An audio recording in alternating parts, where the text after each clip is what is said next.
Je m'appelle Élodie Cartier. J'ai 29 ans. Et jusqu'à un vendredi soir, je croyais comprendre les règles tacites de ma propre relation. Pas les règles bruyantes sur lesquelles les gens se disputent. Pas les accusations de tromperie ou les scènes de ménage hurlantes. Les règles silencieuses. Qui marche un pas devant l'autre sur le trottoir? Qui prend la main de l'autre sans réfléchir? Qui dit le noob au lieu de je? J'étais avec Marc depuis 3 ans. 3 ans de loyer partagé, de routine commune, de certitude partagée. Je travaille comme consultante en sécurité réseau. Des PME, des pare-feux ennuyeux, de longues heures. Marc avait l'habitude de plaisanter en disant que j'étais marié à mon ordinateur portable. Il travaillait dans le développement produit. Charismatique, avec cette aisance naturelle qui poussait les gens à se pencher vers lui quand il parlait. Nous avions emménagé ensemble il y a 18 mois. Tout n'était pas parfait, mais je pensais que nous étions solides. Ce vendredi avait commencé comme n'importe quel autre. Marc parlait de cette soirée depuis des semaines. Un ami d'école de commerce organisait quelque chose de grand dans un loft réaménagé du 11e arrondissement. Il était inhabituellement excité, vérifiant la liste des invités, demandant ce que les gens allaient porter, mentionnant des noms que je ne reconnaissais pas. Je n'y ai pas prêté plus d'attention que ça. Vers 19h30, j'étais dans la chambre en train d'enfiler un chemisier propre et un jean, confortable, présentable, fidèle à moi-même. Marc était dans la salle de bain, la porte entr'ouverte, se tenant plus près du miroir que d'habitude. J'ai entendu le bouchon de son eau de Cologne se refermer, puis sa voix, décontractée, légère, comme s'il me demandait de lui passer le sel. Hello. Ouais. À la soirée ce soir. Une pause. Tu peux faire comme si tu n'étais pas avec moi. Je me suis figé, un bouton à moitié fermé, le souffle coupé. Quoi, ai-je demandé. Il est sorti, tenant toujours son téléphone, vérifiant son reflet sous un angle différent. Je veux juste dire, ne sois pas trop au couple. Mélangeons-nous séparément. Ce sera plus amusant. Je l'ai regardé vraiment à ce moment-là.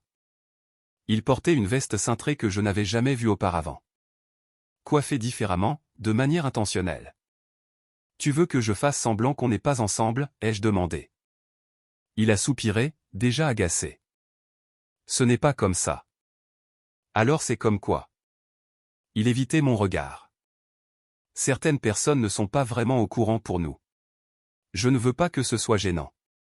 On vit ensemble, dis-je doucement. On est ensemble depuis 3 ans. Je sais.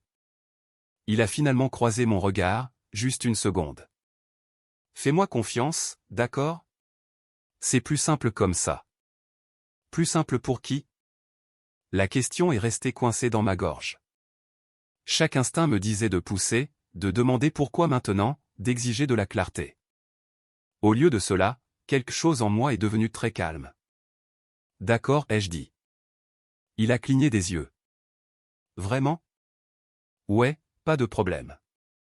20 minutes plus tard, je me garais devant le loft. La musique faisait vibrer les murs. Marc a vérifié son téléphone, ajusté sa veste, puis ouvert la portière.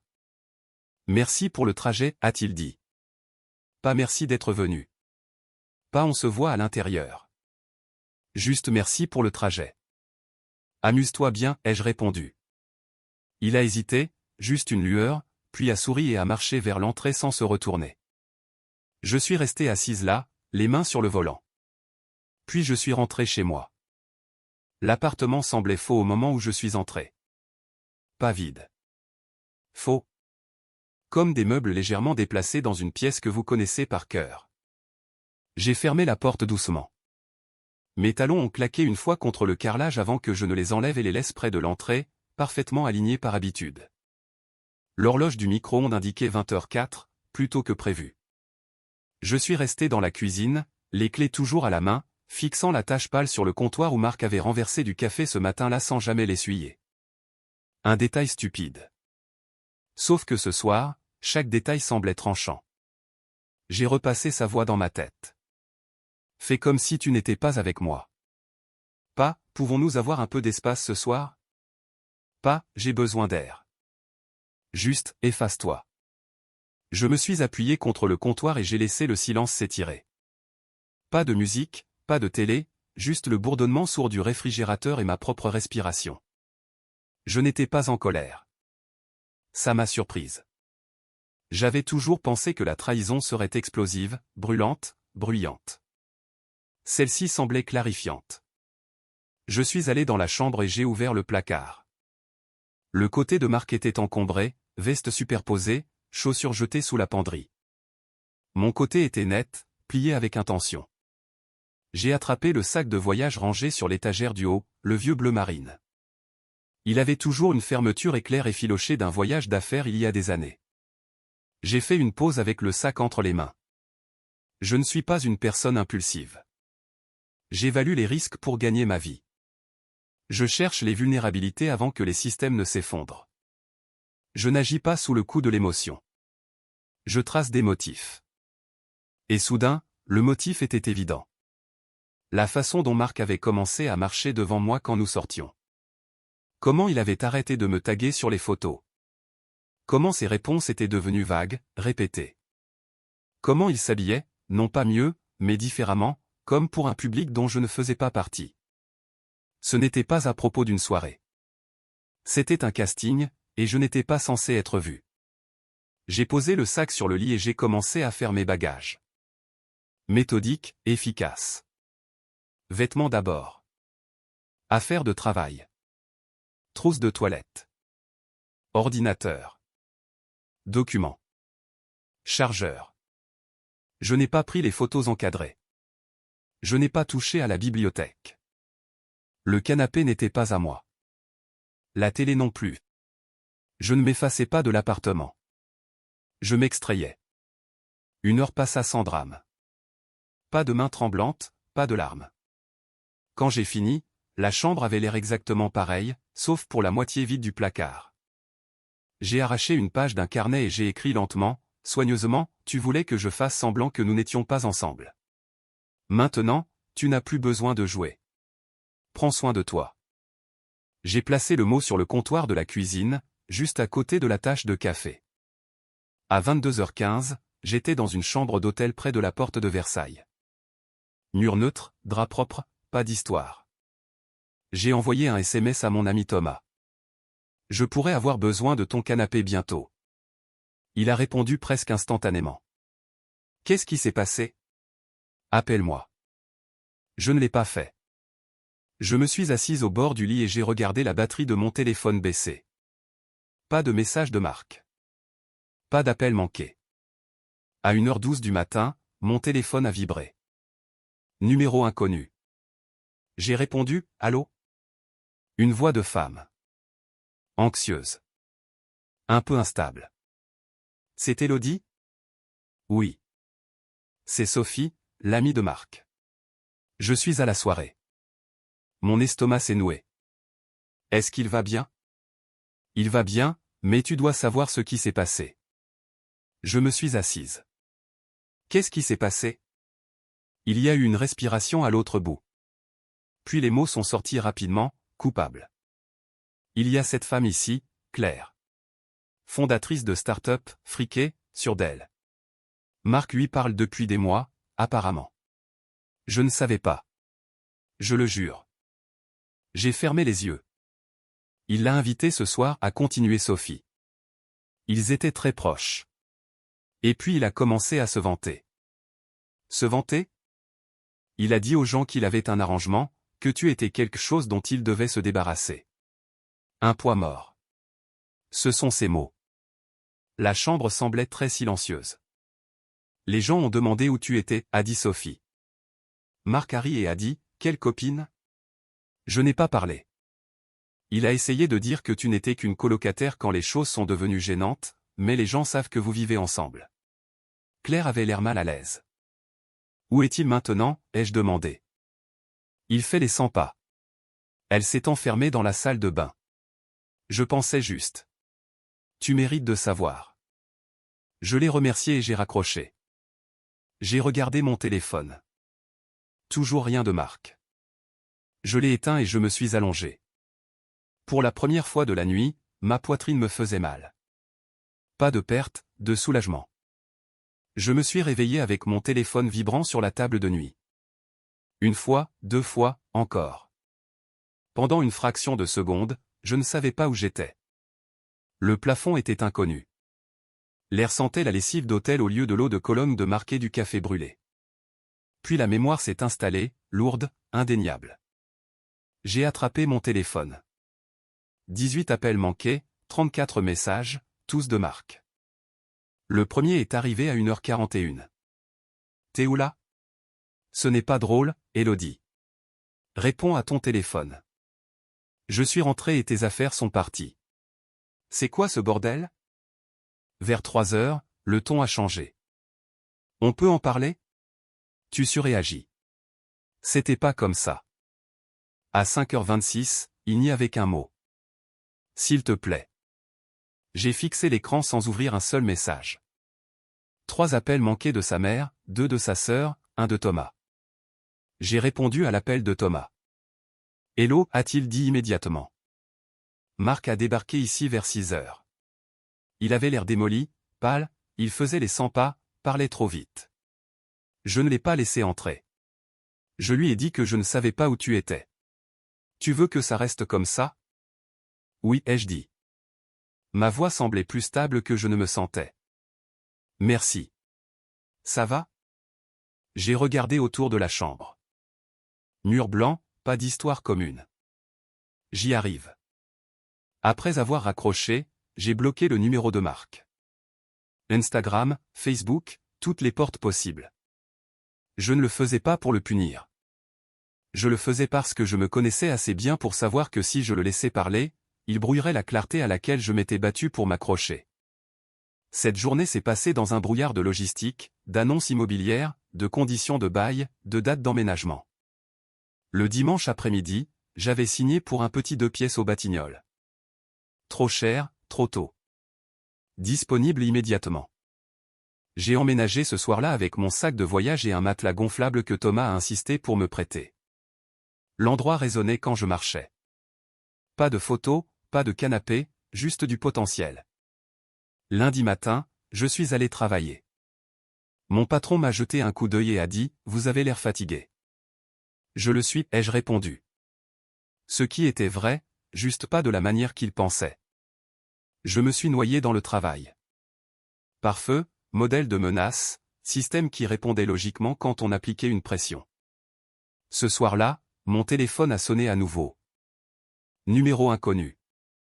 J'ai hésité, puis répondu. Élodie, a dit Sophie doucement. Je sais que tu ne veux probablement entendre parler de personne en ce moment, mais je pensais que tu devais savoir. Vas-y. Marc raconte aux gens que tu es partie parce que tu étais contrôlante, que tu es devenue jalouse et que tu as pété les plombs. J'ai ri. Ça nous a surprises toutes les deux. Ça ne prend pas comme il le pense, a-t-elle continué. Trop de gens ont vu comment il a agi vendredi soir. Et Claire. Elle a complètement arrêté de lui répondre. J'ai fermé les yeux. Bien. Il y a plus, a dit Sophie. Il poste des trucs vagues en ligne sur les relations toxiques, sur le fait d'être libre. Sois juste au courant. J'ai supprimé les réseaux sociaux, ai-je dit. Mais merci de me l'avoir dit. Tu gères ça vraiment bien, a-t-elle dit doucement. Vraiment? Après avoir raccroché, je me suis assise sur le sol de mon appartement vide et j'ai enfin laissé le coup me frapper. Pas la trahison, l'humiliation. La réalisation que j'avais été lentement effacé de ma propre relation bien avant vendredi soir. J'ai commandé une pizza, je l'ai mangée directement dans le carton. Puis j'ai regardé de vieilles sitcoms jusqu'à ce que mon cerveau s'éteigne. 3 semaines plus tard, Thomas m'a invité à un barbecue. J'ai failli dire non. Tu as besoin de sortir, a-t-il insisté. Rencontrer des gens.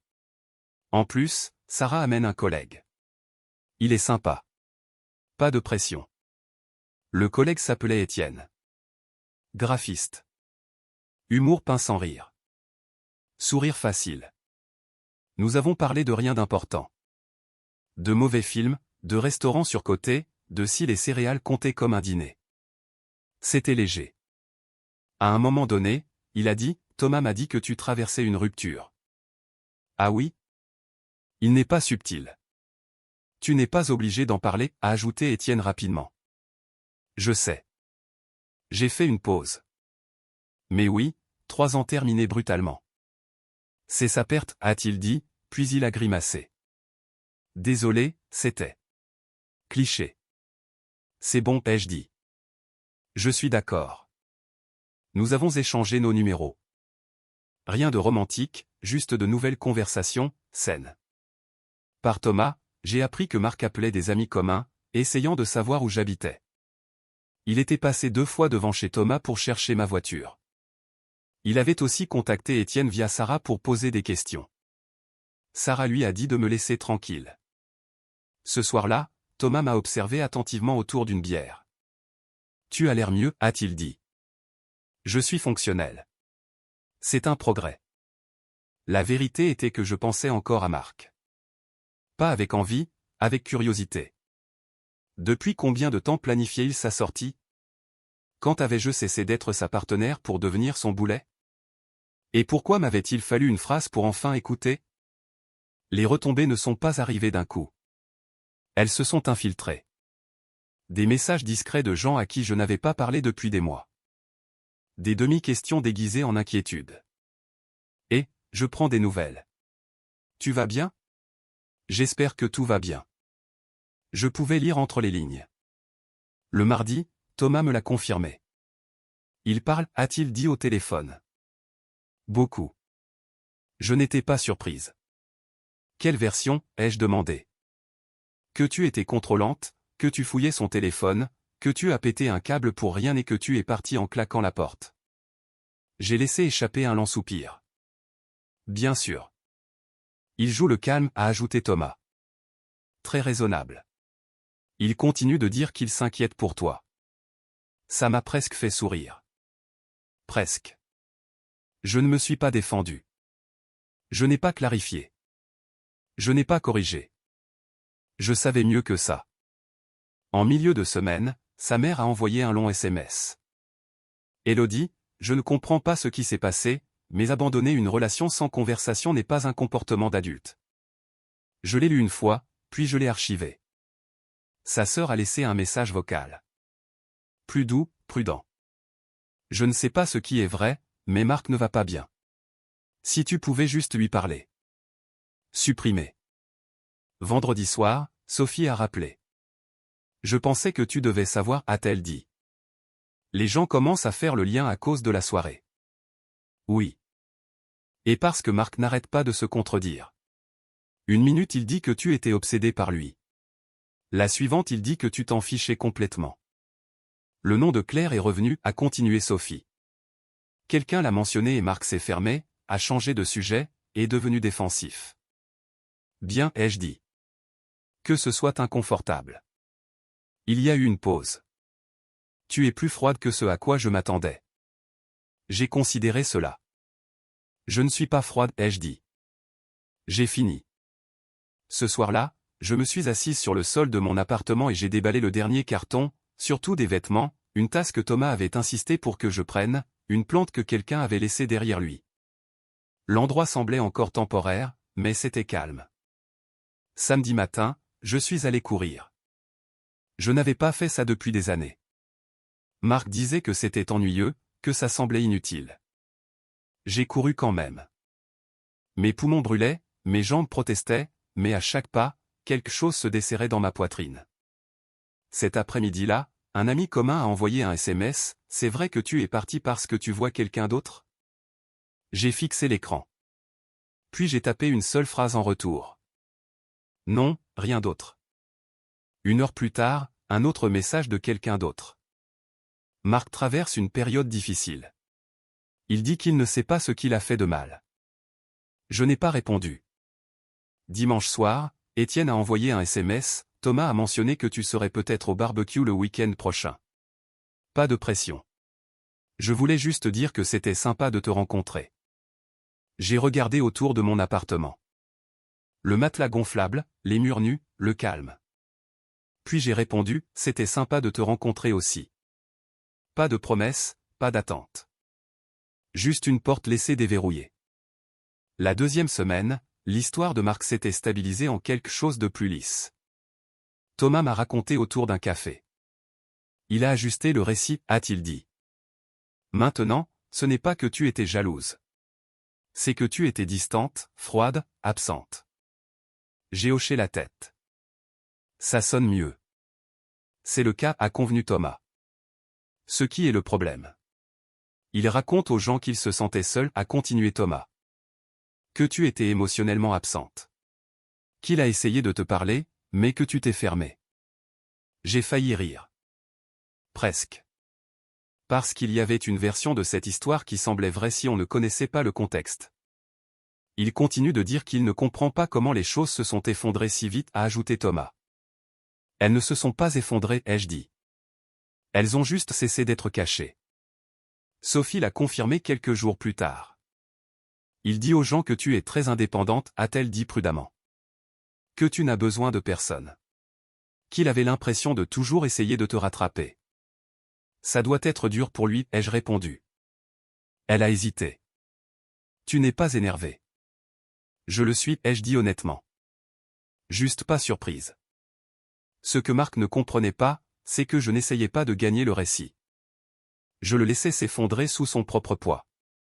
Parce que les gens qui comptaient l'avaient vu à la soirée, avaient vu à quelle vitesse il avait nié mon existence, avec quelle facilité il m'avait remplacé dans la conversation, avec quel empressement il avait essayé d'impressionner quelqu'un d'autre. Dès jeudi, le nom de Claire a cessé d'apparaître, m'a dit Sophie doucement. Elle l'a bloqué, a-t-elle dit. Pas d'explication, juste disparu. Comment il le prend, ai-je demandé. Sophie a expiré. Pas bien. Il continue de dire qu'il ne comprend pas ce qu'il a fait de mal. Je n'ai pas répondu. Ce soir-là, j'ai couru à nouveau, plus longtemps cette fois. Plus tard, alors que je m'étirais sur le sol du salon, mon téléphone a vibré. Numéro inconnu. Je n'ai pas répondu. 1 minute plus tard, un SMS est arrivé. Hello, s'il te plaît, écoute-moi juste. Pas d'excuses, pas de responsabilité. Juste une demande d'accès. Je l'ai supprimé sans répondre. Ce week-end-là, le barbecue de Thomas est arrivé. Je suis arrivé tard, je suis resté près du bord. Étienne était là. Il a souri quand il m'a vu. Ne s'est pas précipité. N'en a pas fait tout un plat. Plus tard, nous avons fini par parler près du grill. Tu as l'air plus légère, a-t-il dit après un moment. Vraiment? Ouais, a-t-il dit comme quelqu'un qui a arrêté de porter quelque chose de lourd sans réaliser à quel point c'était lourd. J'ai considéré cela. Peut-être, ai-je dit. À travers le jardin, Thomas a croisé mon regard et a haussé les sourcils en une question silencieuse. J'ai secoué la tête légèrement. Pas encore. Je ne me précipitais vers rien.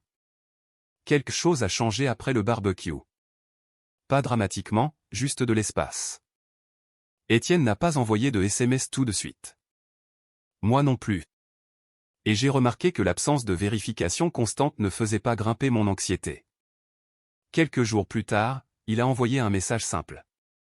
J'ai trouvé un café près des Batignolles qui ne brûle pas son expresso si jamais tu veux tester cette théorie. J'ai fixé l'écran plus longtemps que nécessaire. Puis j'ai répondu, je suis prête à prendre le risque. Nous nous sommes rencontrés un mercredi soir. Rien de guindé, pas d'attente.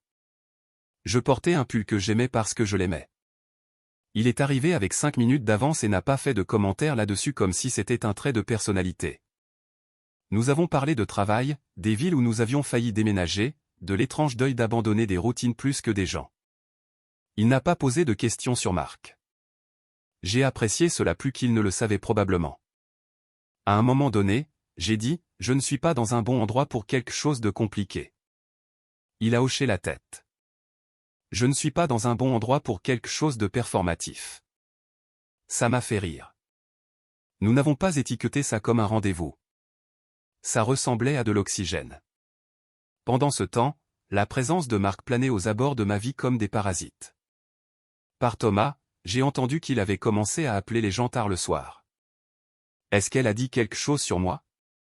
Tu penses qu'elle voit quelqu'un? Était-elle toujours aussi froide? Ou c'est juste moi? Thomas coupait court à chaque fois. Il part en vrille, m'a dit Thomas un soir, mais pas de manière introspective. Je sais, ai-je dit. Il continue de dire que si tu lui parlais juste, les choses auraient du sens à nouveau. J'ai réfléchi à ça. Je ne lui dois pas de clarté. J'ai dit. Il l'a eu. Il ne l'a juste pas aimé. Ce week-end-là, j'ai déballé plus de cartons, acheté un vrai lit, une lampe. Je n'avais pas à faire de compromis sur des assiettes qui ne venaient pas d'un service dépareillé que sa sœur nous avait donné. Samedi matin, mon téléphone a sonné. Numéro inconnu. J'ai failli l'ignorer. Presque. Élodie, a dit une voix de femme, ferme, familière. C'était sa sœur. Je ne te prendrai pas beaucoup de temps, a-t-elle dit. J'avais juste besoin de te dire quelque chose. Je me suis appuyé contre le comptoir de la cuisine. D'accord.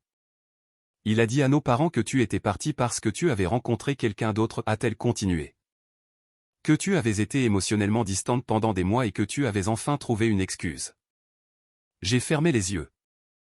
Je ne le crois pas, a-t-elle ajouté rapidement.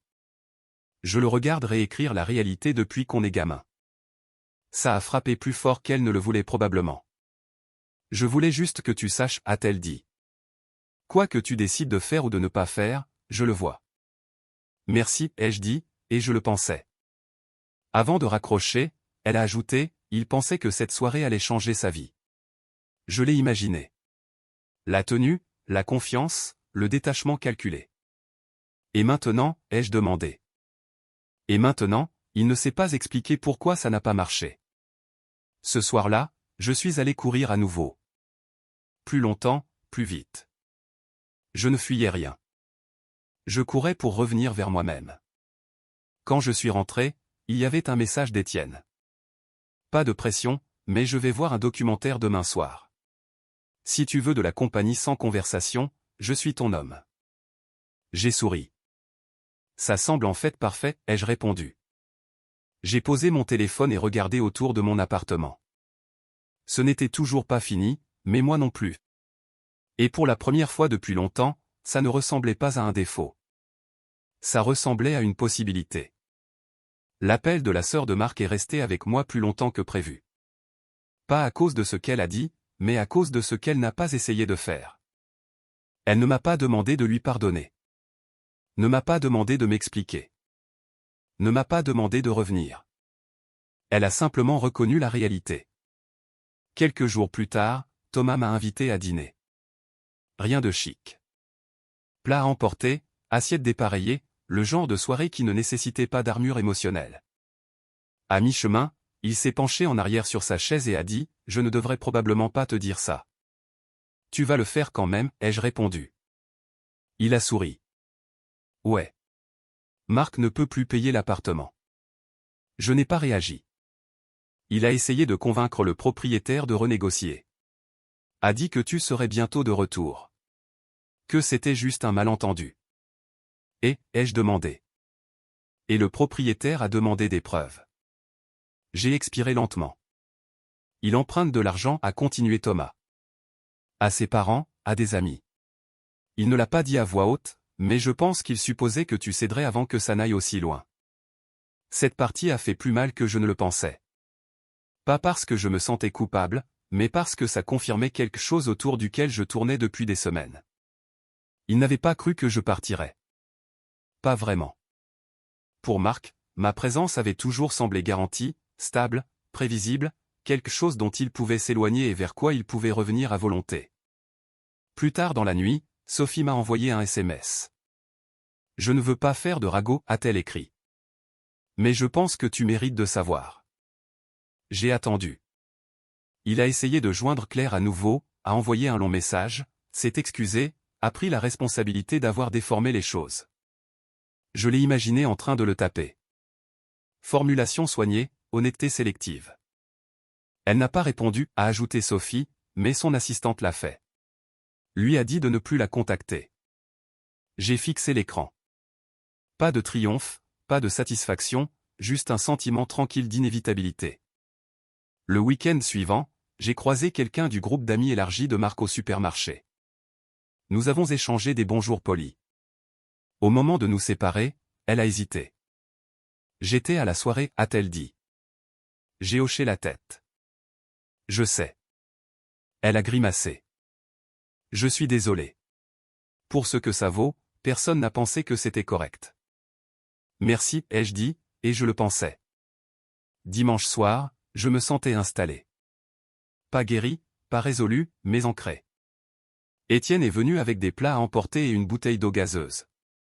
Nous avons mangé par terre parce que mon canapé n'était pas encore arrivé. À un moment donné, il a demandé doucement, « Ça te va si je te demande quelque chose ?» Oui. Est-ce qu'il te manque? J'ai considéré la question attentivement. Celui que je pensais qu'il était me manque, ai-je dit. Mais être avec lui ne me manque pas. Il a hoché la tête. Pas de question suivante, pas d'analyse qui importait. Plus tard, après son départ, j'ai vérifié mon courrier. Parmi les enveloppes habituelles, il y en avait une que je ne reconnaissais pas. L'écriture était familière. Celle de Marc. Je suis resté là un long moment à la tenir. Puis je l'ai posée sur le comptoir, non ouverte. Certaines vérités arrivent tard. Certaines excuses arrivent après que les dégâts ont déjà été faits. Peu importe ce qu'il y avait à l'intérieur de cette enveloppe, ça n'allait pas changer ce que j'avais déjà choisi. Je ne l'ai pas ouverte tout de suite. Je l'ai déplacée une fois du comptoir au bureau, puis encore du bureau à un tiroir. Chaque fois, je me disais que je la lirais plus tard. Les jours ont passé. La lettre est restée. Ce n'était pas de l'évitement. C'était de la retenue. Parce qu'une fois que vous ouvrez quelque chose comme ça, vous ne pouvez pas remettre les mots d'où ils viennent. Jeudi soir, après une longue course et un dîner tranquille, je me suis enfin assise au bureau et j'ai ouvert le tiroir. L'enveloppe était fine, une page, peut-être deux. J'ai reconnu son écriture immédiatement. Serrée, contrôlée. Je l'ai ouverte. Élodie, je ne sais pas comment commencer ça sans avoir l'air sur la défensive, alors je vais juste le dire clairement. Je suis désolé. J'ai fait une pause là, non pas parce que les mots me surprenaient, mais parce que ce n'était pas le cas. J'ai pris une série de décisions égoïstes. Je me suis dit qu'elles n'importaient pas parce que rien ne s'était techniquement passé encore. Je vois maintenant à quel point c'était malhonnête. Claire me faisait me sentir excitant, choisi, valorisé d'une manière dont je ne réalisais pas qu'elle me manquait. C'était là. Pas de l'amour, pas de la connexion. De la validation. Je sais que je t'ai blessé. Je sais que je t'ai embarrassé. Je n'attends pas de pardon. J'avais juste besoin que tu saches que je le vois maintenant. J'ai lu la lettre 2 fois, puis une fois de plus, plus lentement. Il ne me demandait pas de revenir. Ne promettait pas de changement. Ne suppliait pas. C'était contenu. J'ai plié la lettre soigneusement et l'ai remise dans l'enveloppe. Puis je l'ai remise dans le tiroir. Pas parce que j'étais indécise, mais parce que je n'avais pas besoin de répondre. Ce week-end-là, Thomas m'a invité pour boire un verre. « Est-ce que tu as l'impression d'avoir tourné la page ?» a-t-il demandé, décontracté mais curieux. J'ai pensé à la lettre, à la soirée, au silence qui a suivi. « Je ne pense pas en avoir besoin, ai-je dit. » Il a hoché la tête lentement. « C'est probablement plus sain. » Dimanche matin, je me suis réveillé tôt et je suis allé courir avant que la ville ne s'agite complètement. L'air était froid, clair. Je suis passé devant des endroits où Marc et moi allions ensemble. Des cafés, des coins de rue, des virages familiers. Aucun d'eux ne m'atteignait plus. Quand je suis rentré, mon téléphone a vibré. Un message d'Étienne. Je fais des crêpes. Pas d'attente, pas de pression. Je pensais juste demander. J'ai souri. J'apporte le café, ai-je répondu. En m'habillant, j'ai croisé mon reflet dans le miroir. J'avais l'air calme, pas sur mes gardes, pas préparé à l'impact. Juste présente. La chose étrange était que je n'étais plus en colère. Cette première nuit, en rentrant seul après l'avoir déposé à cette soirée, quelque chose avait changé en moi. Pas de la rage, pas un cœur brisé. De la clarté, une certitude tranquille que je méritais mieux que quelqu'un qui avait besoin de me cacher pour se sentir important. Cette certitude était restée, et elle n'allait nulle part. Thomas a mentionné le fait de tourner la page à nouveau un soir alors que nous montions mon canapé. Les instructions étaient confuses. Les vis ne s'alignaient pas. « Tu penses que tu lui reparleras un jour ?» a-t-il demandé, sans lever les yeux. J'ai serré un boulon. Je l'ai déjà fait. Quand? Chaque fois que je n'ai pas répondu. Il m'a regardé, puis a hoché la tête. Juste. Ce que les gens admettent rarement, c'est que le pardon et l'accès ne sont pas la même chose. Vous pouvez abandonner la colère sans rouvrir une porte. Je comprenais Marc maintenant. Il n'était pas mauvais. Il n'était pas un méchant. C'était un homme qui voulait des options. Et j'étais l'option qu'il supposait attendre. Cette réalisation était suffisante. Un après-midi, en triant de vieux fichiers sur mon ordinateur portable, j'ai trouvé des photos des premiers jours. Des photos spontanées, cheveux en bataille, sourire paresseux. Je ne les ai pas supprimées. J'ai fermé le dossier. Étienne et moi avons continué à nous voir lentement, intentionnellement, pas d'étiquette, pas de discussion sur l'avenir. Nous cuisinions ensemble, regardions des documentaires, nous asseyions dans un silence confortable. Un soir, alors que nous faisions la vaisselle, il a dit « Tu ne tressailles plus ». Je l'ai regardé. À quoi? Au calme, a-t-il dit, au fait d'être seul dans une pièce avec quelqu'un. J'ai laissé ça se déposer. Il avait raison. Avec Marc, le silence avait toujours semblé être un avertissement. Maintenant, cela ressemblait à un espace où je pouvais respirer. Quelques jours plus tard, la sœur de Marc a envoyé un dernier SMS. Il retourne vivre chez nos parents, a-t-elle écrit. Je pensais juste que tu devais savoir. J'ai fixé le message un moment. Puis j'ai tapé en retour, j'espère qu'il trouvera des réponses. Et je le pensais. Ce soir-là, je suis resté allongé dans mon lit à écouter la ville devant ma fenêtre. Les voitures qui passaient, les rires lointains, la vie qui continuait sans vérifier avec moi d'abord. Ça semblait juste. 4 mois après cette soirée, je reconnaissais à peine la femme qui s'était assise dans cette voiture, les mains sur le volant, regardant un homme s'éloigner d'elle sans se retourner. Pas parce que je m'étais endurci, mais parce que j'avais arrêté de me faire toute petite. Mon appartement aux Batignolles semblait enfin habité. Un vrai lit. Un canapé qui faisait face à la fenêtre au lieu de la télé. Une bibliothèque qui contenait plus que des souvenirs partagés. J'avais construit quelque chose de calme, d'intentionnel. Un soir en triant le courrier, j'ai trouvé un morceau de papier plié glissé dans un vieux carnet. Le mot, celui que j'avais laissé sur le comptoir le soir où j'avais fait mon sac. Tu voulais que je fasse semblant que nous n'étions pas ensemble. Maintenant, tu n'as plus besoin de jouer. J'en avais pris une photo avant de partir. À l'époque, je ne savais pas pourquoi. Maintenant, cela ressemblait à un marqueur. Le moment exact où ma vie s'est divisée en avant et après. Étienne est venu plus tard ce soir-là. Nous avons cuisiné ensemble. Musique basse, pas d'urgence, pas de performance. Alors que nous mangions, il a demandé « Est-ce que tu penses parfois à quel point les choses auraient pu être différentes ?» J'ai considéré la question. Parfois, ai-je dit, mais pas d'une manière qui me fait regretter d'être resté. Il a hoché la tête. C'est généralement comme ça qu'on sait. Il avait raison. La vérité était que j'avais déjà eu ma réponse ce soir-là. Pas quand Sophie a appelé, pas quand Marc a supplié, pas quand la lettre est arrivée, mais plutôt dans l'encadrement de la porte de la salle de bain avec l'eyeliner à la main. Quand il m'a demandé de m'effacer pour sa convenance.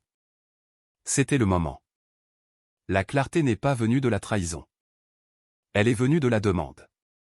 Quand quelqu'un vous dit qu'il a besoin que vous soyez pour vous vouloir, et que cette personne exige que vous disparaissiez, vous ne négociez pas. Vous écoutez.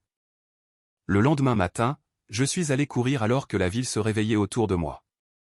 Air frais, rythme régulier, mon souffle égal. Je ne fuyais rien. Je courais vers une vie qui ne m'obligeait pas à passer un casting pour avoir ma place. Je ne déteste pas Marc. Je ne regrette pas de l'avoir aimé. Mais je lui suis reconnaissante, de toutes les personnes, pour avoir dit la partie silencieuse à voix haute. Fais comme si tu n'étais pas avec moi. J'ai suivi son conseil et je ne me suis pas retourné.